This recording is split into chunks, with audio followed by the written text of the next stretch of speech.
Watch me make my vegan dinner tonight. And basically I'm taking a few things that I already have and I'm gonna make it into a nice dinner for one.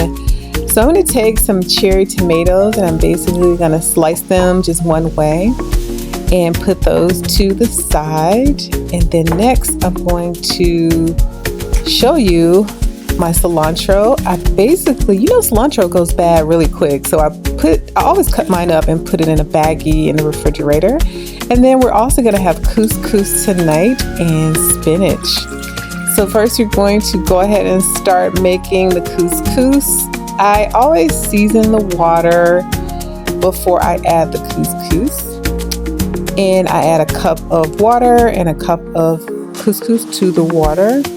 And if you don't know, couscous doesn't really take a long time to cook. So I go ahead and cook that with a little bit of vegan butter.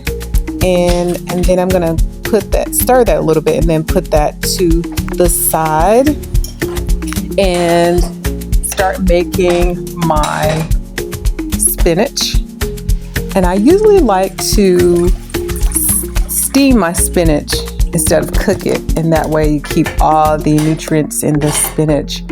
So I go ahead and do a double boiler and add the raw spinach to the boiler, and the water is going to sort of steam the spinach at the top.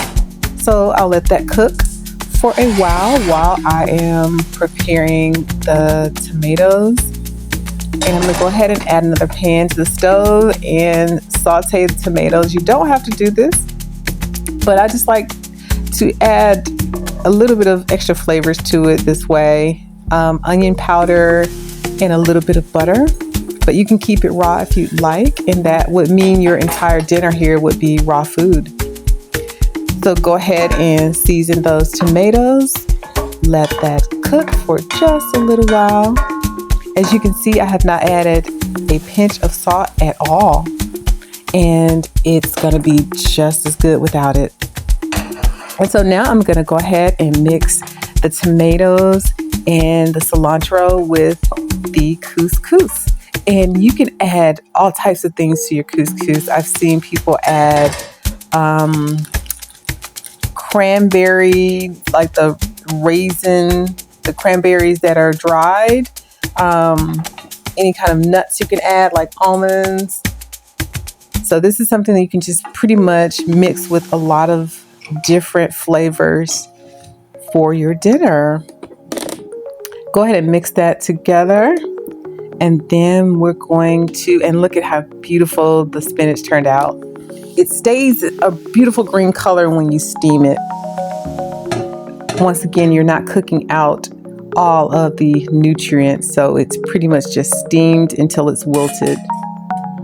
I didn't put any seasoning on the spinach. I'm going to add lemon juice later on, and that will give it a salty taste. So I'm going to plate it with the spinach on the bottom and the couscous and the other ingredients on the top. And there you have it. That is my dinner. This bowl is pretty big. It's hard to tell from here, but here's where I'm adding the lemon juice. I hope you enjoyed this video, and I hope that you will follow me and come back again. All right, take care.